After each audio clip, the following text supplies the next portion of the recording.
ما شاء الله لا حول ولا قوة إلا بالله العلي العظيم. أعوذ بالله من الشيطان الرجيم. بسم الله الرحمن الرحيم. الحمد لله رب العالمين، والصلاة والسلام على سيدنا وسفينا ومولانا مولى الثقلين وجد الحسن والحسين بالقاسم محمد. اللهم صل على محمد وآل محمد. اللهم صل وسلم وزد وبارك على صاحبة الدعوة النبوية وصولة الحيدرية والعصمة الفاطمية والحلم الحسنية والشجاعة الحسينية والعبادة السجادية والمعسر الباكرية والآثار الجعفرية والعلوم القاسمية والحجج الرغبية وجود التقوية النكاوة النكوية والحيبة العسكرية والغيبة الإلهية.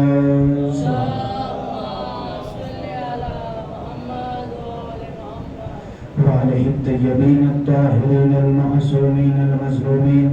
أما بعد، فقد قال الله تبارك في كتابه المبين: بسم الله الرحمن الرحيم. قد جاءكم من الله نور وكتاب مبين. صلوات رحمن الله. اللهم صل على محمد وآل محمد. عزیزان گرامی، برادران عزیز، عشرہ مجالس کی تیسری مجلس آپ کے ذہن عالیہ تک تعریف ہے اس خدا کی جس نے ہمیں فرش عزا جیسی نعمتیں عطا کی. اب ہمیں چاہیے کہ کس طریقے سے اس نعمت کی حفاظت کر سکیں. ہم کس طریقے سے اس نعمت کی حفاظت کر سکیں.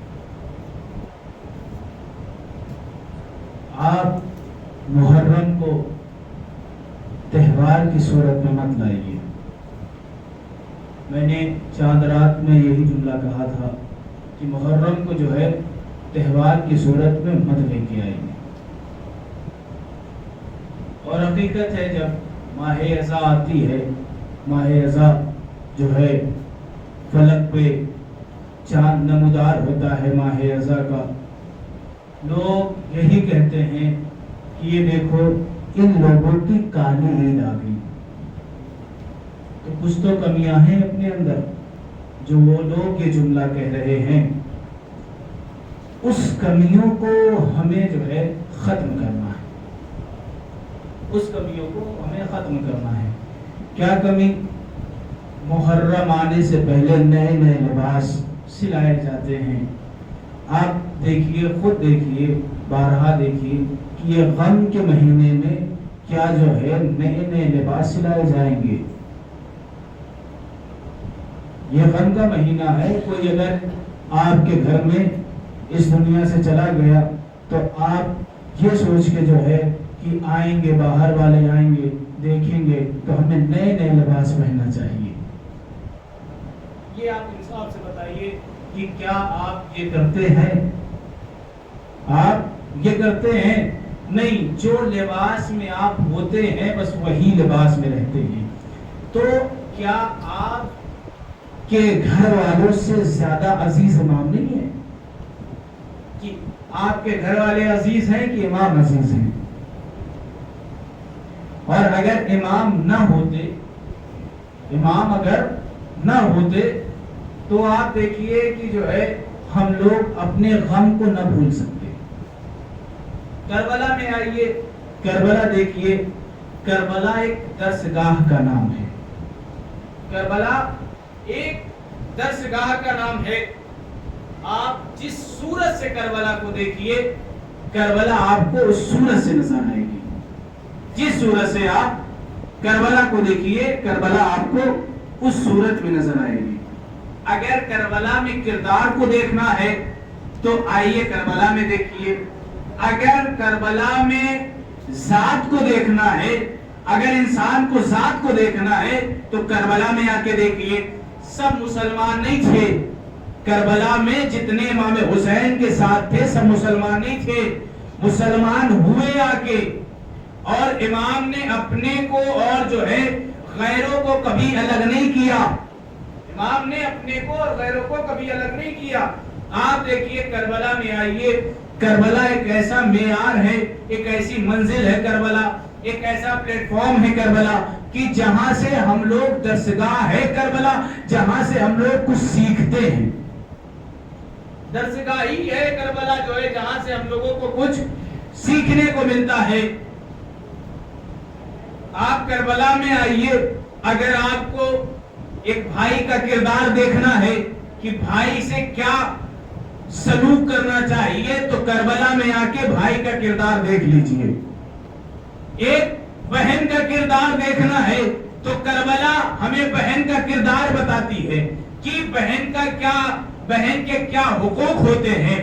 اب دوستی کا کردار دیکھنا ہے تو کربلا آ کے دیکھیے، حبیب ابن مظاہر جیسا دوست کربلا آ کے دیکھیے۔ انشاءاللہ 4 محرم کو جناب حبیب ابن مظاہر کے جو ہے فضائل بیان کروں گا انشاءاللہ۔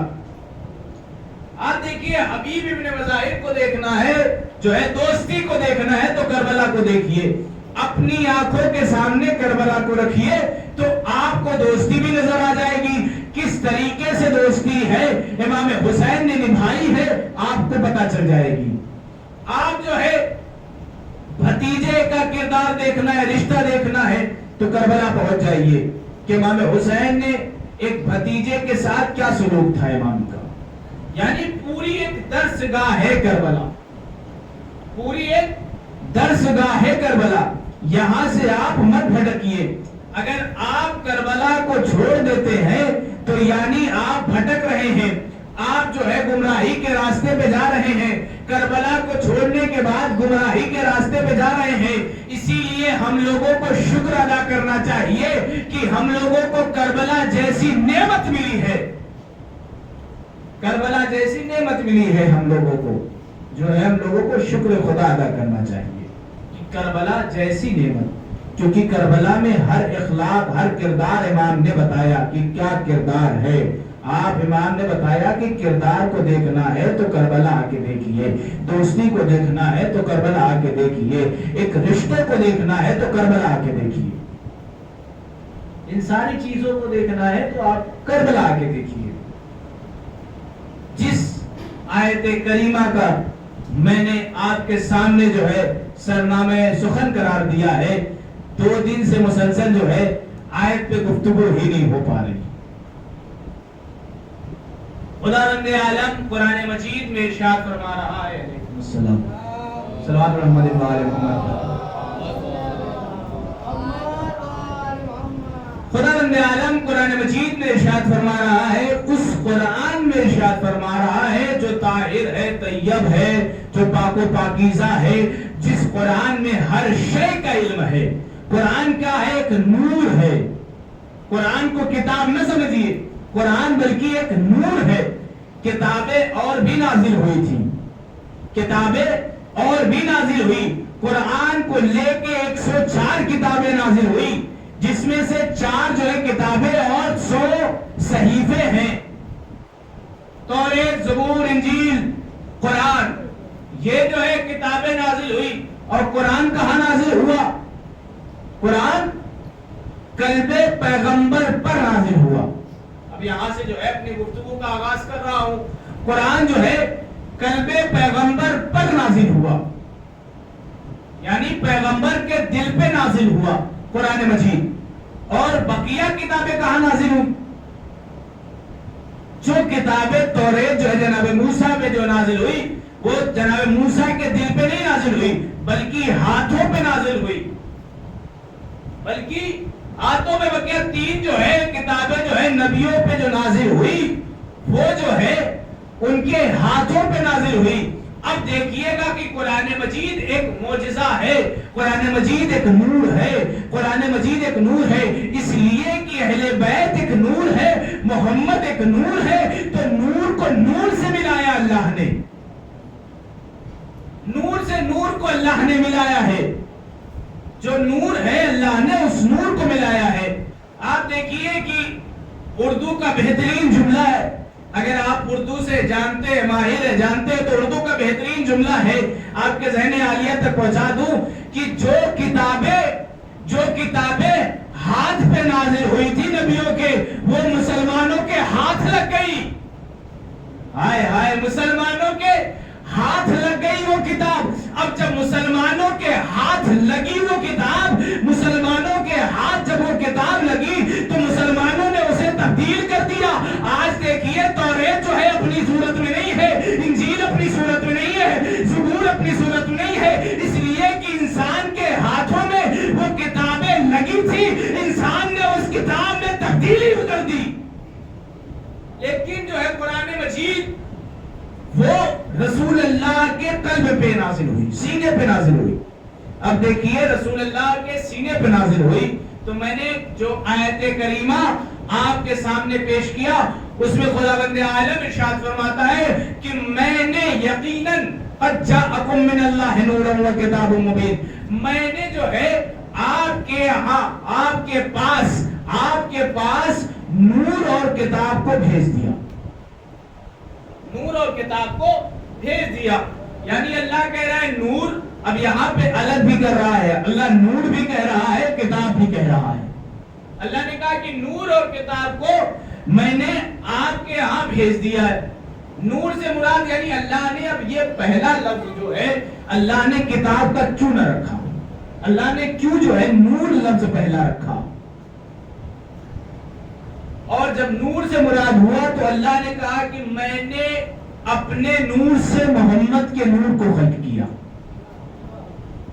میں نے اپنے نور سے محمد کے نور سے خلق کیا۔ خدا کہہ رہا ہے قرآن مجید میں کہ میں نے چاہا کہ میں پہچانا جاؤں، میں نے چاہا کہ میں پہچانا جاؤں، اس وجہ سے میں نے محمد کے نور کو خلق کیا تاکہ میں پہچانا جاؤں۔ محمد کے نور سے دو ٹکڑے کیے، ایک سے جو ہے علی کو پیدا کیا، ایک سے فاطمہ کو پیدا کیا۔ اب اللہ نے کہا کہ جب آپ کو کتاب کو سمجھنا ہے تو نور تک آنا ہوگا، کتاب کو سمجھنا ہے تو نور تک آپ کو آنا پڑے گا۔ آپ پہلے نور کو سمجھیے پھر کتاب کو سمجھیے۔ جب تک آپ کو نور سمجھ میں نہیں آئے گا تب تک کتاب سمجھ میں نہیں آنے والی، نور سمجھ میں نہیں آنے والا تو کتاب سمجھ میں نہیں آنے والی۔ آپ دیکھیے اللہ نے کہا ہے کہ جو قرآن مجید کو کس کے سینے پہ؟ رسول اللہ کے سینے پہ نازل کیا، اور رسول اللہ کہہ رہے ہیں کہ قرآن مجید کے ساتھ علی ہے اور علی قرآن مجید کے ساتھ ہے۔ یہ حدیث بیان کر رہا ہوں میں، رسول اللہ کہہ رہے ہیں کہ علی قرآن کے ساتھ ہے، قرآن علی کے ساتھ ہے۔ اب یہاں سے پہلا جملہ آپ کے ذہن عالیہ تک میں پیش کر رہا ہوں، حوالے کر رہا ہوں۔ پہلا جملہ رسول اللہ نے کہا کہ جو ہے کتاب، کیا کہا کہ قرآن مجید علی کے ساتھ ہے اور علی قرآن کے ساتھ ہے، قرآن علی کے ساتھ ہے اور علی قرآن کے ساتھ ہے۔ اب موازنہ کیجئے، دیکھیے قرآن بھی پاک علی بھی پاک، قرآن بھی طیب علی بھی طیب، قرآن بھی طاہر علی بھی طاہر، قرآن بھی طاہر علی بھی طاہر۔ قرآن میں سورہ عمران علی فرزند عمران، ہائے ہائے ہے، قرآن میں سورہ عمران علی فرزند عمران، ارے قرآن میں سورہ رحمان علی رحمان کی جان۔ قرآن بھی پاک علی بھی پاک، قرآن بھی طاہر علی بھی طاہر، قرآن بھی طیب علی بھی طیب۔ قرآن میں سورہ رحمان علی رحمان کی جان، قرآن میں سورہ عمران علی فرزند عمران۔ قرآن کی طرف نظر کرنا عبادت، قرآن کی طرف نظر کرنا عبادت، علی کے چہرے کی طرف نظر کرنا عبادت۔ جس نے قرآن سے منہ پھیرا وہ کافر ہو گیا، جس نے علی سے منہ پھیرا وہ بھی کافر ہو گیا۔ صلوات محمد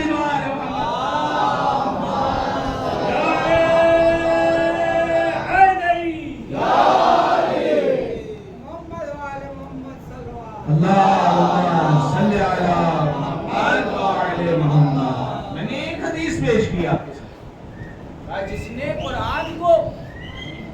اب دیکھیے کہ رسول خدا نے مولا کائنات کو قرآن سے علیحدہ نہیں رکھا، خود اللہ نے قرآن سے مولا کائنات کو علیحدہ نہیں رکھا۔ قرآن مجید سے سمجھیے ذات علی کو، قرآن مجید سے سمجھیے ذات علی کو، تب سمجھ میں آئے گا کہ علی کیا ہے، علی کیا ہے۔ جو ہے کل جو ہے شب جمعہ گزری اور آج جمعہ کا دن ہے، دعائے کمیل آپ پڑھتے ہیں، دعائے کمیل میں کہا کہ جو ہے ایک ہاتھ میں دی جاتی ہے کہ میرا مولا علی جو ہے ایسے گڑ گڑا کے جو ہے اللہ سے دعائیں مانگتا تھا۔ دعائے کمیل نہیں، مولا کو گڑ گڑانے کی کیا ضرورت، مولا کو گڑ گڑانے کی کیا ضرورت، وہ تو ہم لوگوں کو مولا نے بتایا ہے کہ دعائیں کیسے مانگی جاتی ہے، دعائیں کیسے مانگی جاتی ہے۔ توجہ چاہتا ہوں، وہ تو مولا نے ہمیں بتایا ہے کہ دعائیں کیسے مانگی جاتی ہے۔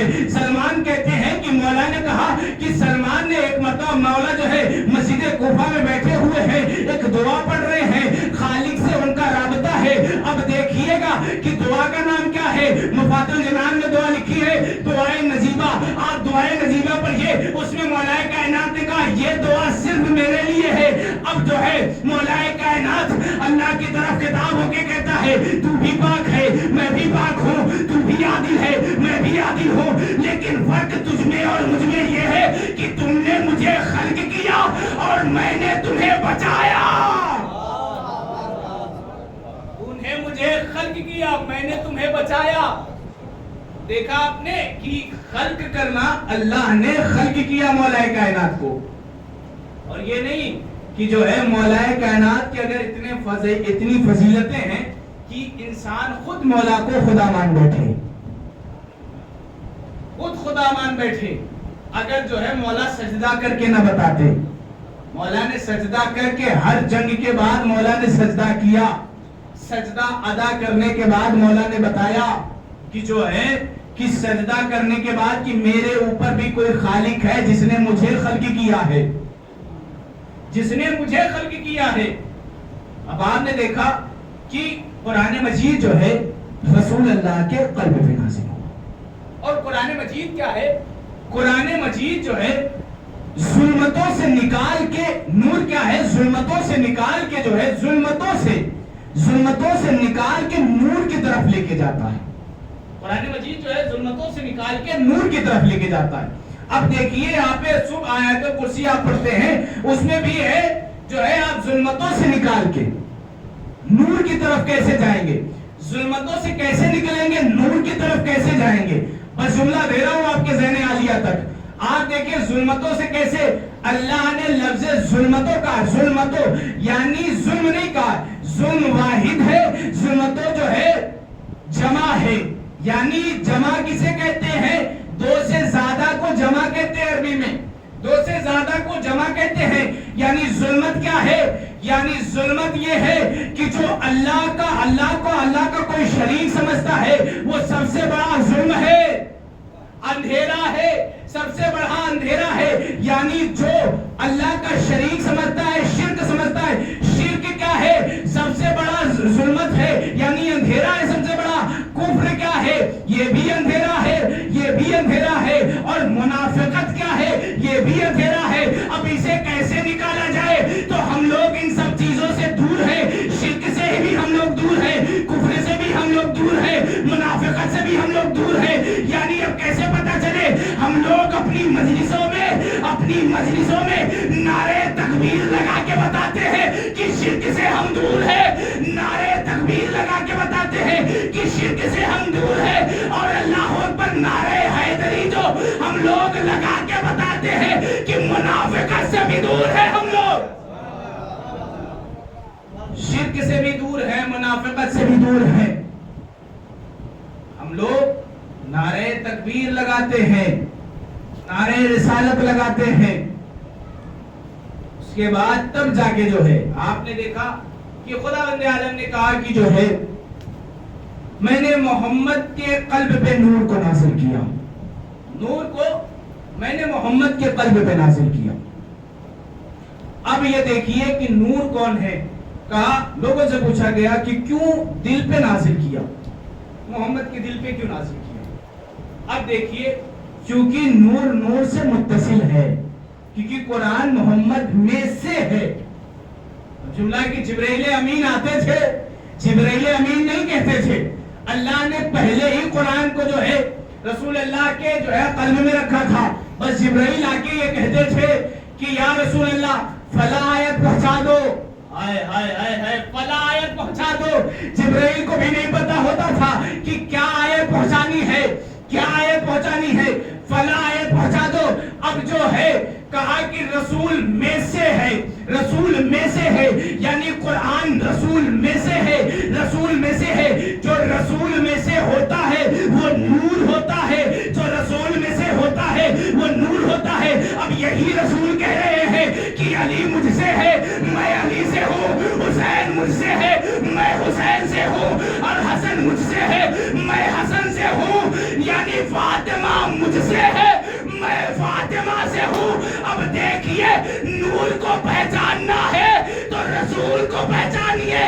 رسول کہہ رہے ہیں کہ پنجتن مجھ میں سے ہے، علی مجھ میں سے ہے، حسن مجھ میں سے ہے، حسین مجھ میں سے ہے. اب یہ نہ ڈھونڈیے کہ نور کون سا ہے، اب دیکھ لیجئے رسول کسے اپنا نور کہہ رہے ہیں، بس وہی نور ہے.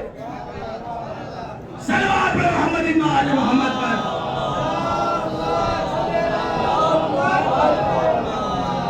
کسے نور کہہ رہے ہیں؟ بس امت اور نور میں یہی فرق ہے. اہل بیت میں امت رسول کے قدموں میں رہتی ہے، امت رسول کے قدموں میں رہتی ہے، اور اہل بیت رسول کے دل میں رہتے ہیں. اہل بیت رسول کے دل میں رہتے ہیں. اب اور آگے بڑھ کے ایک جملہ آپ کے ذہن عالیہ تک پہنچا دوں. آگے بڑھیے. آپ دیکھیے جب آگے بڑھتے ہیں، کمبر بازار سے گزرا، کسی نے کمبر سے پوچھا کہ کہاں سے آ رہے ہو کمبر؟ کمبر کہاں سے آ رہے ہو؟ کہا امیر کائنات کے گھر سے آ رہا ہوں. کہا علی کیا کر رہے ہیں؟ علی کیا کر رہے ہیں؟ کہا علی سامنے قرآن کھول کے بیٹھے ہیں. علی سامنے قرآن کھول کے بیٹھے ہیں.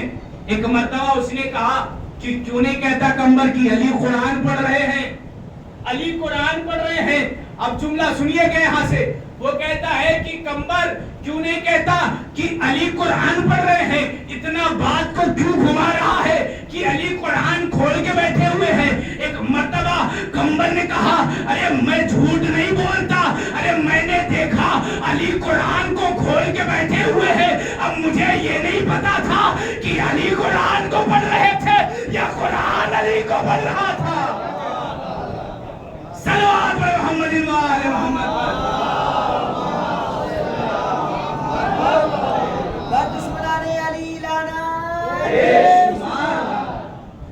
یہ نہ کہیے کہ جو ہے کمبر نے بتا دیا کہ مجھے نہیں پتا کہ علی جو ہے قرآن کو پڑھ رہے تھے یا قرآن علی کو پڑھ رہا ہے. آپ نے فضائل دیکھیے جو کہا کہ نور، ایک نور ہے. یہ کیا اہل بیت ایک نور ہے، نور کا مجسمہ ہے. اور مولا کائنات کو خود جو بھی آیت کو پہنچانا تھا رسول کو، رسول نے آیت کو پہنچایا. دیکھیے میں بھی وقت بھی دیکھ رہا ہوں کہ 40-45 منٹ میں مجھے ختم کرنا ہے. اب دیکھیے جو ہے کیا کہا، رسول نے آیتوں کو پہنچایا. کہاں تک پہنچایا؟ اب نور کا منزل ہے. دیکھیے نور، کبھی نور جو ہے رسول کے قلب پہ ہوتا ہے، کبھی نور جو ہے رسول کے کاندھوں پہ ہوتا ہے. اب یہ نہ کہیے کہ رسول کے کاندھوں پہ نور نہیں تھا. عزیزو سنیے گا، ایک مرتبہ لوگ کہتے ہیں کہ علی کا قد چھوٹا تھا، علی کا قد چھوٹا تھا اس لیے رسول نے اٹھایا علی کو، علی کو اٹھایا رسول نے. آپ غور سے پڑھیے، علی کا قد چھوٹا کہنے والے، یہ تاریخ لکھنے والے یہ غلط لکھتے ہیں. علی کبھی چھوٹا نہیں تھا. یہ اب دیکھیے ایک مرتبہ مولا کائنات نے کہا یا رسول اللہ آپ میرے کاندھوں پہ سوار ہوئیے، اور سوار ہونے کے بعد جو ہے بتوں کو توڑیے. لیکن جب رسول خدا سوار ہونے والے تھے، اللہ نے جبرائیل سے کہلوایا کہ اے رسول سے کہہ دو کہ علی کے قدوں پر نہ سوار ہو، بلکہ خود علی کو سوار کرے اپنے کاندھوں پہ. اس لیے کہ نبوت کے کاندھے پہ امامت کو ہونا ہے، نبوت کے کاندھے پہ امامت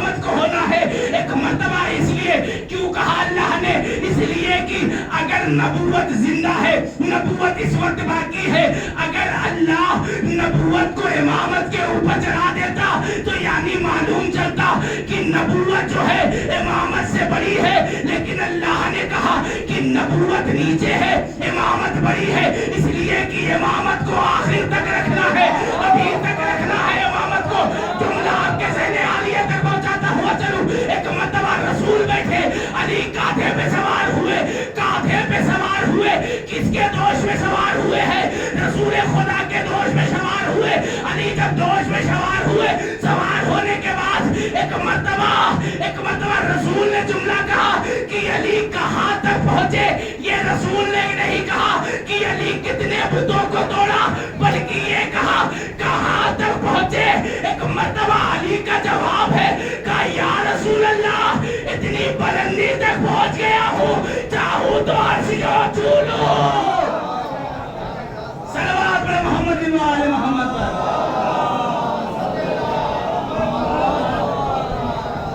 اتنی بلندی تک پہنچ گیا ہوں, چاہوں تو عرش کو چھو لوں. یہ ہے مرتبہ. آپ پڑھیے مولا کائنات کی زندگی, پھر سمجھ میں آئے گا کہ کیا ہے مولا کائنات کی زندگی, کیا ہے مولا کائنات کی زندگی. ایک ایک جملے مولا کیسے ہے. رسول کے کانٹھوں پہ جو رہتا ہے وہ ہے نور. کون؟ اہل بیت کا نور. یہ نور, دوسرا نور یہی کاندھے پہ رسول کے, جو کبھی جو ہے رسول جس کے لیے, اب دیکھیے پروان کیسے نبوت امامت کو کیسے پروان چڑھا رہی ہے, نبوت امامت کو کیسے پروان چڑھا رہی ہے. آپ دیکھتے رہیے کہ نبوت کتنی بلند ہے, اس کے بعد امامت اس سے بلند ہے. آپ نبوت, جو نبوت امامت کو پروان چڑھائے, اب اس کا مرتبہ سوچئے گا. اب رسول بہت آپ نے سنا ہے, لیکن دیکھیے کہ نور کی بات ہے تو آپ کے ذہن عالیہ تک پہنچا دوں. نور ہے, نور کی بات ہے, ذہن عالیہ تک پہنچنا بہت ضروری ہے. اب جو ہے رسول خدا مسجد میں تشریف فرما ہے, نماز پڑھا رہے ہیں, سجدے میں گئے, کوئی نور آیا, نور کے اوپر بیٹھا. ہائے ہائے ہائے, نور آیا, نور کے اوپر بیٹھا.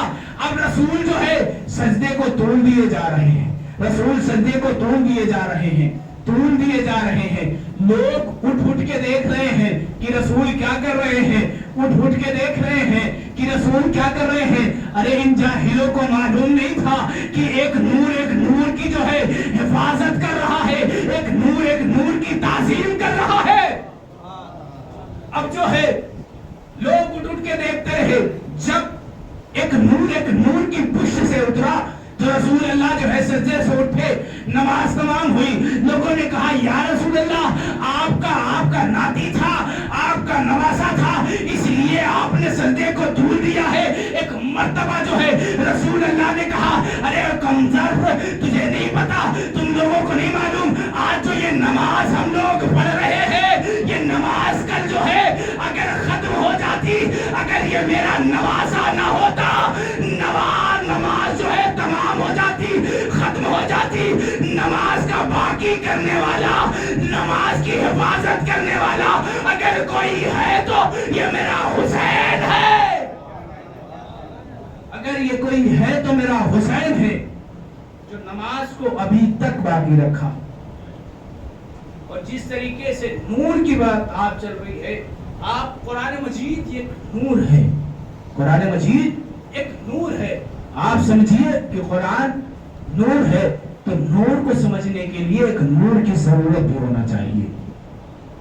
نور کو سمجھنے کے لیے ایک نور کی ضرورت ہونا چاہیے.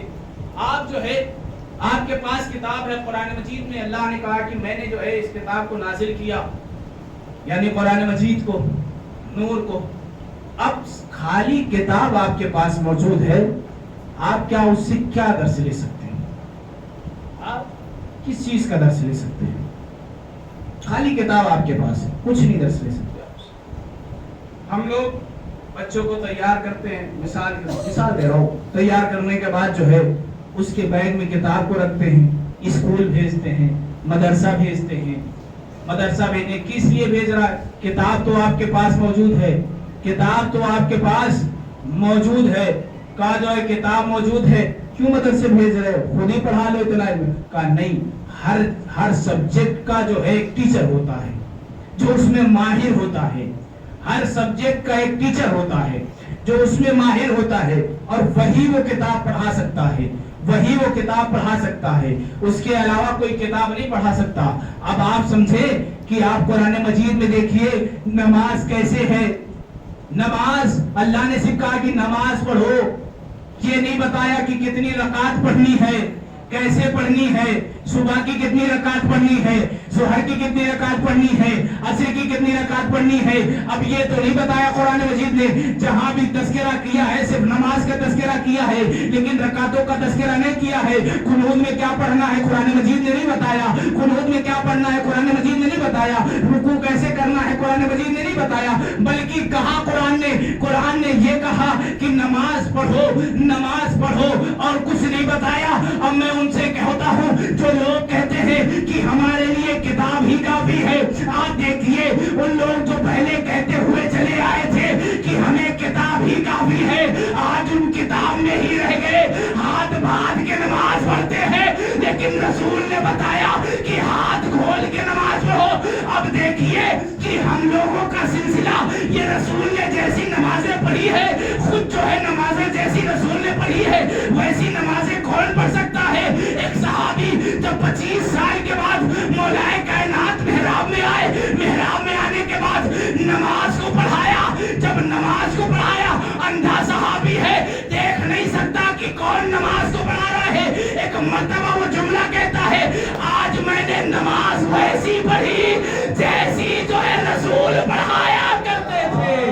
صلوات محمد وآل محمد.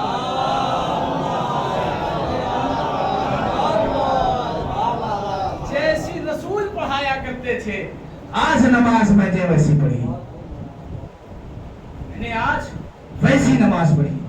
دیکھیے اب جب آپ نور سے متصل ہو جائیں گے, جب آپ نور سے متصل ہوں گے تب آپ کو سمجھ میں آئے گا کس معیار تک آپ کو جانا ہے, کس منزل تک آپ کو جانا ہے. کیونکہ اہل بیت کا در وہ ہے جہاں پہ غلام کا مرتبہ بھی کتنا بڑا ہوتا ہے. کل کی مجلس میں آپ نے جو ہے سماعت فرمایا کہ سلمان کا مرتبہ کتنا بڑا ہے, ابو ذر کا مرتبہ کتنا بڑا ہے, کمبر کا مرتبہ کتنا بڑا ہے, خود جناب فضہ کا مرتبہ کتنا بڑا ہے. انشاءاللہ کل کی مجلس میں جناب فضہ کا کتنا بڑا مرتبہ ہے یہ آپ کے ذہن عالیہ تک پہنچاؤں گا. دیکھیے جب کوئی اہل بیت کے در سے آ کے متصل ہو جاتا ہے تب جا کے اس کا کردار بلند ہو جاتا ہے, کردار بلند ہو جاتا ہے. اس لیے اہل بیت سے جتنا ہو سکے متصل ہو جائے. اگر آپ اہل بیت سے متصل ہیں, ملے ہوئے ہیں, تو کبھی آپ ظلم نہیں کریں گے, کبھی آپ ظلم نہیں کریں گے, نہ ہی آپ کسی کو پریشان کریں گے. آپ اپنے آپ کو ایسا بنا لیجئے, ایسا بنا لیجئے کہ سامنے والا دیکھ کر آپ کو کہے کہ یہ ہے حسینی, یہ ہے حسینی. سامنے والا دیکھ کے کہے, اپنے آپ کو ایسا بنا لیجئے. کیونکہ امام کسی سے جو ہے, امام ہر انسان کو دیکھتے, ہر انسان کے اوپر نظر ہوتی ہے امام کی, ہر انسان کے اوپر نظر امام کی ہوتی ہے. 8ویں امام حضرت امام رضا علیہ السلام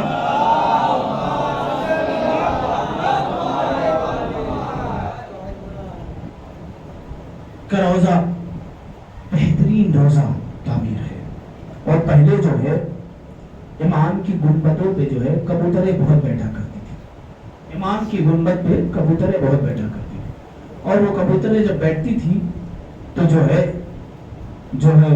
امام کے جو ہے روضہ گندا ہوتا تھا. ایک مرتبہ وہاں کے متولیوں نے, دیکھیں امام کی صرف انسانوں پہ نہیں بلکہ ہر اس شخص پہ نظر ہوتی ہے جو ان سے متصل ہوتا ہے, کہا کہ جو ہے کیسے کیا جائے, یہ کبوتریں جو ہے گنبد پہ نہ بیٹھیں, اور ہر جگہ حکومت چلتی ہے امام کی, کیسے کیا جائے جو ہے یہ کبوتریں نہ بیٹھیں. تو بہت لوگوں نے اپنا اپنا نظریہ پیش کیا